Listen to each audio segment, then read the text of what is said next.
Novi chile, papa chile, mama chile. Yewe kosi gange vivoe. Même au Congo, quelqu'un l'a mais fait tout il dans les big couteaux bataille. Pour les couteaux ensemble, tout quand il me voit là, moi je sais d'où est. Couteaux ensemble, pour couteaux bataille. Couteaux vous nous avez ou nous moins là il jouer. À cause du couteau dans toi pour les deux. Et dans ce état-là. Si tu es attendez, comme on l'a contouré, non vivre moi là, ni jamais de possible. Moi, je ne connais pas non vivre de frère toi, moi la laptop exortant international, pour quand Vitoiji, pour qu'il y ait moins l'auto c'est pour ça. Ni bẹ́ẹ̀ dé lónìí ní ìtòwé lónìí wíwá ìyẹn tó léyìn ló ń dọ́nu mi àwọn ẹni tẹ wáyé ò gbẹ wúlọ́dún náà gbẹ kàkà gbẹ ìmọ̀ràn ló odò. Jésù Kristi dáadáa ti dán wáyé gbẹ bàrà yìí ló gbẹ sàtó ẹ̀ mẹ́ wúlọ́dún náà gbẹ ló fi kàkà gbẹ ìmọ̀ràn ló odò. Ẹ bá yẹn lọ́dọ̀ yẹn yẹn wú président de la République n wú président de la République àjọyọ̀ méjì ló dé mi bọ́mọdé wú président de la République. Oui, on dit Jésus-Christ va le dire pour aller au président de la République. Il suffit que la vie c'est pour on y vous en pète le dit, vous cheatez au président de Dieu. Ben on bien président de on est sur alors non pour l'idée pour le à force du colon, il que le président de l'État. C'est dans la nous dit. Oui, non, non. Moi le téléchargeur, pas le CC. Moi le George pour le moment mettre ben il me connaît tout. Ben il me connaît tout. Faisons qu'on a le droit pour donner le et dans ce état-là. Adjoint tout et n'a pas. Adjoint tout et n'a pas. Nous débutons dans le pays, FIFA au nom, à 1000 ans, dans le pire. Pour nous connaître dans le tout. Alors, le tel ton capital chargé, nous allons payer quoi? Alors, payer quoi? Tu poses une question à le titre dans la conscience. Comme moi, nous ne mettons pas dans la Bible dans le domaine. Mettons la Bible dans le domaine, mais ça, c'est nous, nous, nous, nous avons dit dans le Bible tout si c'est compte ou si ça. Tout si c'est compte ou si ça. Bon, mais il y a personne. Oui, mais Samuel, premier tome. Voilà, c'est verset 15. Il y a le chapitre 15. Voilà, verset 22. Voilà, dit tout. Et le Samuel reprit. Le Seigneur aime-t-il autant des sacrifices d'animaux que l'obéissance à ses ordres? Non. Pour lui, l'obéissance docile est préférable au sacrifice des bêtes les plus engraissées. En effet, la désobéissance est aussi grave que la divination et l'insoumission, aussi grave que l'idolâtrie. L'obéissance vaut mieux que le sacrifice. L'obéissance à la parole de Dieu vaut mieux que le sacrifice. Non, mais nous ne pas contre les Gironais. Et maintenant, on est une bonne idée là. Et donc, l'obéissance, donc c'est nous rompre, ma autant, et comptez-vous voici ça. Il y en a un ça où nous vivons tout ici, c'est d'avant, ou l'on oublie, et j'ai ton œil ou le jour donc. Et le jour donc, vous avez d'accord, ou le milliard, ou le sacrifice de Mao. Le Samuel, mais d'autres Mao, donc,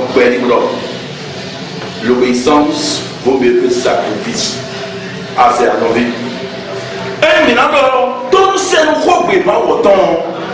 Tout le monde s'est rompé, ma autant. Et vers où nous y sommes. Hola, hello, te jewe. Hola, hello, te do church to me dimanche le bi yo. Ya ma se to na. No vi.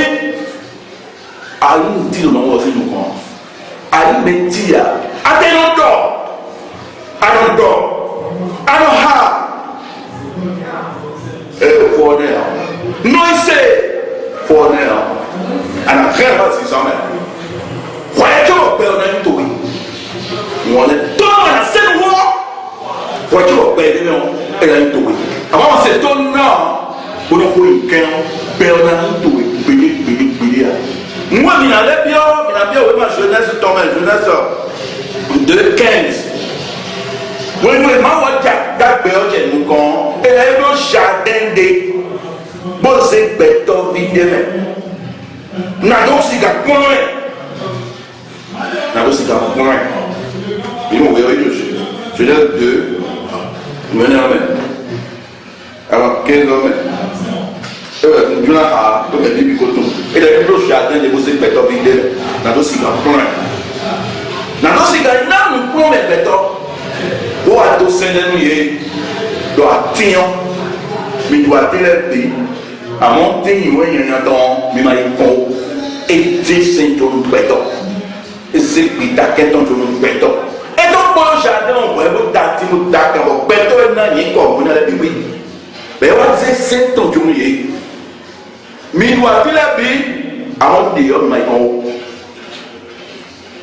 bon, quand il y a les bois, quand on m'a autant les bois, il va s'entendre pour m'y donner. Oui, bébé, d'ailleurs, moi, pour le voir, c'est ton quinton. Il est très au moment où on d'ailleurs. Bon, c'est bien le quinton. Vous voyez, vous pouvez voir, il y a des couteaux et il y a des gens qui ont toniquement sénoé. Moi, mes bébés, gros, c'est qui comment autant. Beaucoup de bébés. On caca mon mouille qui est là. On d'accord, béton, le sort vidéo. Nous nous prenons la tête, quand sort mon bidon avec. Et j'ai vu quand il y a un monde qui est le bébé, il y a le peur de vie. Quand il y a un moi, le béton, il y a un couteau, béton, bébé, nous dit d'accord, mais d'accord, oui, c'est tout le quand il y a. Le bébé, il y a des sous-mines à vous, ou l'air. Béton, quand il y a un cambio, manque de décalage. Donc, vous dites, j'ai vu le quand même, moi, tout le monde sait, quand même, j'ai vu le couteau, bon, moi, le temps, on est les cas de et les sous-dos, pardon, n'a pas de béton, il n'a pas de béton. Au bâton et tout, et donc, on a dit que c'est nous dans, à mon dire. Donc, il n'a pas de recréer, et c'est pas vrai. Tout. Voyez, quand on courait, il va servir dans le poids quand on veut avoir vie. Donc, par là, il y a un dos d'âme. Il va servir dans le poids quand on veut. Donc, il y a un watt. Vous n'avez pas recréer. Et voyez, Jésus-Christ, c'est une navale qui tombe. Il va avoir vie. Dans le monde, les people die. Et voyez, Jésus-Christ, voit pour y avoir vie. Ah, c'est vous n'avez pas les die. Vous n'avez pas les tailles, il y a quand il y a la main. Non, mais heureusement, vous pouvez chanter en dehors de l'eau. Ma oni, moi, nous béton sur mon service dans le bois canto. Oh, mais pire. Et là, nous camp. Couteau de l'idée. Bon, quand il y a nous c'est nous, nous jouer du général. À cet homme, il y a un boué, il y a un boué. Et là, nous boisez. Et là, il y a un sorte de boué. Il y en a un avec leur fille. Et dans l'île, il y a beaucoup de pas il y a clé avec leur fille. Nous l'avons. Dans nous, il y a tout le fond, tout le dit. Quand nous voulons, alors il y a un poitou dans ce temps. Il y a un sommet. Il y a un camp. Il y a un camp qui va l'idée. Nous, on a le même nom, on a le même. Ah, c'est. Ah, non, Jean-Baptiste, qui doit prendre le vidéo, il va bien. Luc 4, non. Jean-Baptiste, qui doit donner. Et là, Jean-Baptiste, qui doit. Vous voyez, Jésus-Christ, il est coco et cambier.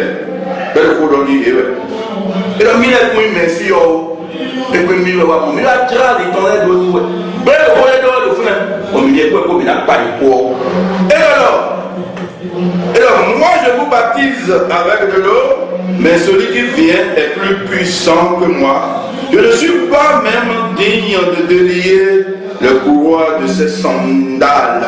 Il vous baptisera avec le Saint-Esprit, avec du feu. Il tient en sa main la pelle avanée pour séparer les grains et les pailles, et amassera le grain dans un grenier, mais il brûlera la paille dans un feu qui ne s'éteindra jamais. Non, mais la première partie, on voit Jésus-Christ Nazareth. Non, mais elle a dit, voilà, c'est quand on nous pouvons de couteau. Ni à c'est ton bon aïe Jésus a non dit Adam est boui. Adam est boui. Le roi c'est ton bon aïe Jésus le présente le bon bon d'asi alors il y a quand des diadé. Bon, bon c'est le roi bé. Bah nous si quand nous bé nous pouvons de couteau. À mon avis nous on vit Adam est boui. Aïe, couteau, mais t'as mettons les dieux d'ailleurs, t'as quoi mettons les dieux. Et la fille est aussi couteau et des mains. Voilà, on peut faire caca, nous pouvons couteau. Tout le monde est cassé, ouais. Des temps, on mettons les verres, on va dire au couteau. Ouais, ouais, il dit, c'est ton Dieu. On a dit au corps. Jésus-Christ, il a son vent à la main. Va à vanner. Son père a vanné à la main. Et la plante d'Angilé, d'Angilé, il est payé. Il y a un photo de l'homme, mais ouais, nous sommes en train de dire, ouais, tout le monde a condamné pour même dans le Jésus-Christ, dans le dans Dieu, ouais, bon, là, il y a un continue. Bon, finalement, il y a un Jean Wédé. Finalement, il y a un Philippe Wédé. Bon, là, il y a nous condamnons même. À mon égard, il y a un dans Dieu. Bon, vous et vous, avant c'est ton nom, nous sommes pour ça, nous sommes nous sommes pour les pour t'amener. Nous Jésus-Christ ici, c'est moi, il sait. Le Christ humain, il est né. Tu vois, un jour, on est au plateau d'Aglo, non, pas là. Au cours, non, pas là. Au cours, et tant qu'on les bébés, bon, pire, pour tout le monde. Voyons, à y faire fois, à ses fois, à chiter des dits, à des andios, pour la pire, pour la pour le tout. Voilà, vous nous tout d'abord. Bon. Et là, voilà, et là, voilà, tomber. Avant de non, mais, voici, par mon sang, avec tous les liens. Ni à ce moment-là, on voit, on voit dans la vie, on va passer les zéros, accorde, oui. Pour le faire, c'est. C'est ton nom. Bon, on a droit à dit. On a donné son nom d'abord. On a droit à comme.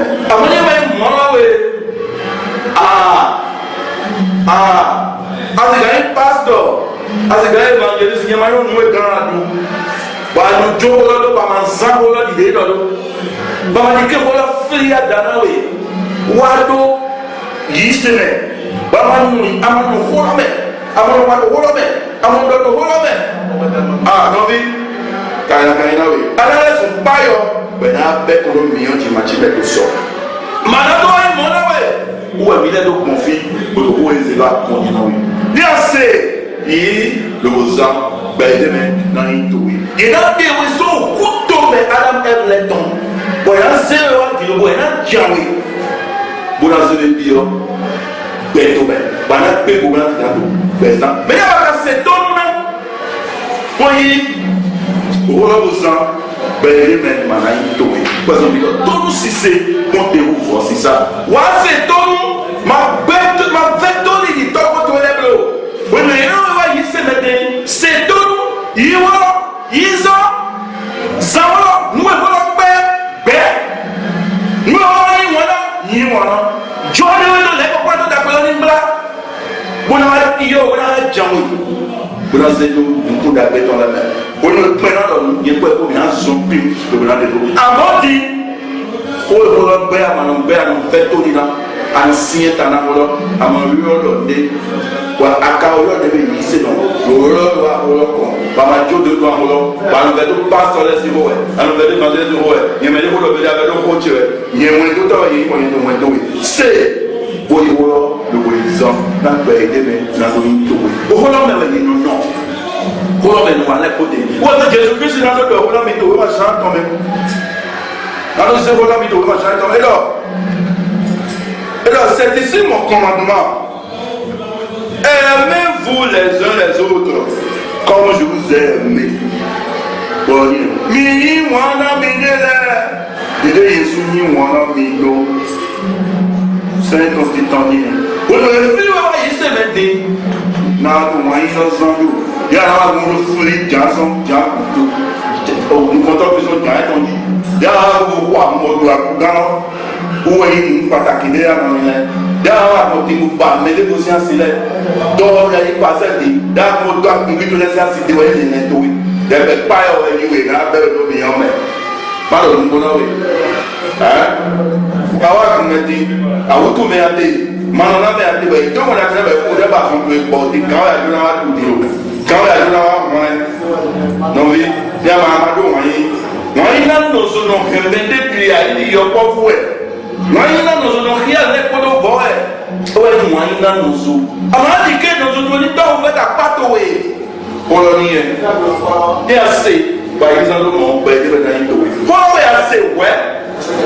Dans le vent, il y a le même dans le tas. Et dans le tas, vous voyez, dans le fond, il y a un peu de temps. Donc, vous voyez, dans une vidéo, vous voyez, c'est quand même d'accord. Il y a un peu de temps, vous voyez, vous voyez, vous voyez, dans le tas, vous voyez, on sort d'abord, on le met, il y a un peu de Canada, vous voyez, non, oui. Vous voyez,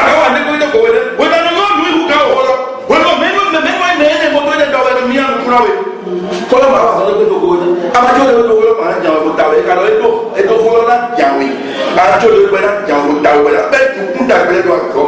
Nunggu tahu ya te. Tahu kalau soal ya. Kalau orang mau main ni macam cerita orang ni. Tahu ya lo. Nanti baik.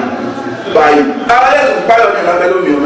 Anak tu kamu jual lo. Pour te dire, c'est vos amants qui nous viennent. Il y a un tas de quoi pour le vino. Il est fille de bandit de Jésus, bandit de Jésus, Diable de Dieu. Tu n'as pas d'idée, mais banal de feu. Et d'abord, créé Adam, Yoyo.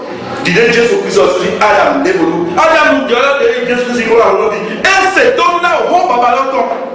Vous avez dit de vous, ma chère, comme elle dit. Et là, si vous gardez mes commandements, et vous demeurez dans mon amour, de même que j'ai gardé les commandements de mon Père, qui est dans les cieux, de même que j'ai gardé le commandement de mon Père. Vous donnez tout cet homme-là, touchez-y.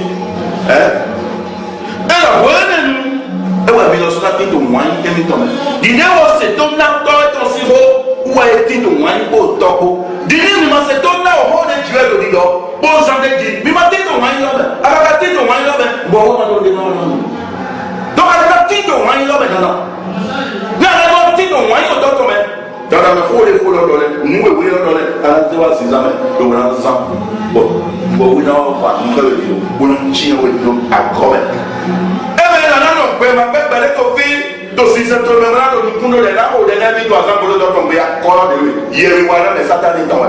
Oh, là, il y a eu personne qui vous n'a pas fauté. Bon, là, j'ai un banal de contact de l'homme et d'accord, mais ouais. Tu regardes là, on va en zombo de dos. Avant, nous, il y a des gabaou, nous, jadi, béton, d'amis qui tombaient de l'ouïe. Pour nous, nous, derrière, nous, on a corps de lui, nous, on a été belle, nous, béton. Nous pouvons aller belle, nous, on se donne une belle. Et alors, il faut d'abord pour vivre pour millénaires, mais il va attendre dans mon watté. Et alors, pour garder au disait alors si mes balles de l'ennemi, nous sommes le signe de mon. Et alors, nous signons, et nous disons, vous voyez, leur vie. Autant leur vie, il y a sous d'abord la vie. Quoi, la vie, vous dites, c'est la diamant, vous la diamant, vous la zéro d'accord, vous la trompez à la vie au père, d'abord, vous la dites. Avant, il y a un père, peut-être, au cas de venir, à nos vies. Nous ne passons pas des qualités et là pour des noms. Dieu est d'accord. Moi, je dis, il y a le monde, donc nous avons le temps. Et là, on mais donc, il faut que des grâces, il faut prier, il faut et alors, nous donnons nos vies, attendez, il m'a pas erreur. Ou avoir des blocs. Après erreur, on a de haut et c'est bloc. Avec des blocs. C'est signe de la tombe. Ouais, quand je passe, j'ai de l'envoi, mais non. Où est-ce qu'on peut dire ça avec le droit de Dieu, vidéo qui peut être tombée. Pour l'homme, elle a dit, aussi, et nous sommes qui étaient le coup. Pour l'homme, elle a un sang. Pour l'homme, elle a un sang ici. Elle a un truc pour l'homme. Nous, pour l'homme, elle a un bête. Nous, pour l'homme, elle a un bête. Nous, pour l'homme, elle a un bête. Ouais, on a laissé nous pour taper. Le Christ n'a chien d'accord avec toi-même. Ouais, pour le ton, est assez. Pour l'homme, elle a un ton. Vivez, ton, assez dans le nom, bédard, le nom. Taïna, quand elle démet. Pour l'homme, elle a assez. Pour l'homme, c'est pour le pasteur que nous donnons. Pour le monde, tout le monde a été ici là. Mais pour le monde, il a été dit pour nous ans. Voilà, nous nous avons fait un chien à comme. Voilà, c'est quand même au vide qui voyage. Avant, moi là, bon, Alors tu as sorti dans le droit qui devait. Pour le monde de droit dans sorta. Pour la congrès de droit dans sorta. Dans vie, ne m'a pas. Ne m'a pas. Nous confie pas les vols de semaine, les consommer, les consommer dans vie, les consommer, les consommer. Dieu devait donner pour moi. Dieu devait donner aussi à payer pour moi. Il dit oui oui bon. Il dit oui peut-être faut pas me démarrer là bien je demande oui oui. Il dit oui bon. Il dit oui pour bon dire on doit abonner pour que il dit abonner d'attendre au pied mais na il dit non maintenant il dit bon dit Jésus Christ tendait au pied mais et puis maillon ni disait à lui maillon les amis dire à lui maillon mo dire à lui abonner pour que il y a des non moins d'attendre au pied il doit prendre Jésus Christ tendait va dire à pied mais finalement n'a pas tendé bon on veut laisser nous d'aller faire le bel accord avant il y a beton avec tout lina malheureusement oui mais les petits beton là pour on a dit papa taille quand elle est quand vous mettez le beton il est taille quand ça on m'a c'est ton là et là vous êtes taille quand malheureusement il m'a c'est ton là bida yo et là vous êtes mon ton pour caca j'ai l'autre c'est même assez voilà bon et là vous êtes mais ne pas dire c'est ton là voilà taille quand on va au il y a c'est voilà besoin il y a tout le qui demande mais non c'est moi ni c'est bon non bon ma c'est maïsan na les diabo moi rien mais le pourquoi c'est papa dit aux gens papa c'est ton envoyé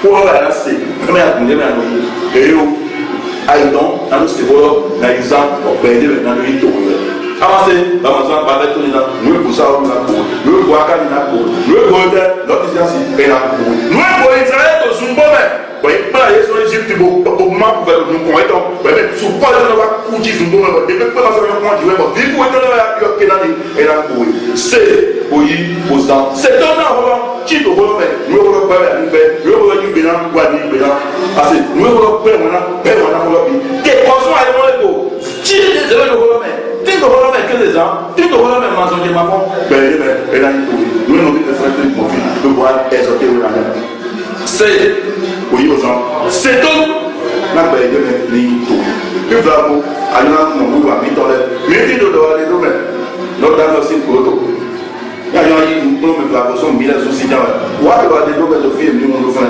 alors le bon miton dit c'est des mitons dit car quoi avoir fait alors on sait de oui voilà quoi c'est belle et nous va plutôt débat vidéo jour va dans le c'est des temps va nous compter il y a mis nos camions dit alors 97 43 49 80 et on dit il a c'est là c'est de là va nous c'est belle alors nous va plutôt les dit va nous c'est par exemple on peut dire maintenant tout et on dit quand même soit on va aller nous même tout nous dans aussi pour le faire alors on a dit on a ça on peut dire maintenant tout ali a dit on a tout pẹ̀lú náà vivi pẹ̀lú náà fa àjọ ìgbẹ́dọ̀ ìná kọ̀ọ̀yọ́ àsọ ìgbẹ́dọ̀ ìná kọ̀ọ̀yọ́ dẹ̀mẹ̀ ní màá sọ̀rọ̀ àjọ ọ̀jẹ̀ olúwi asọ̀tún àti ìwà àpọ̀lọ́ àtẹnìjà mọ̀tòmẹ́tòmẹ́ láti gbàgbé sí gbẹ̀pẹ̀jọ́ náà kọ́nà di àdàlà òye náà lọ́nà mẹ́lẹ̀ kọ́nà ní kára àtọ́lá mẹ́lẹ̀ sẹ́lá kára pẹ̀lá mẹ́tọ́ nínú ọ̀nà mẹ́lẹ̀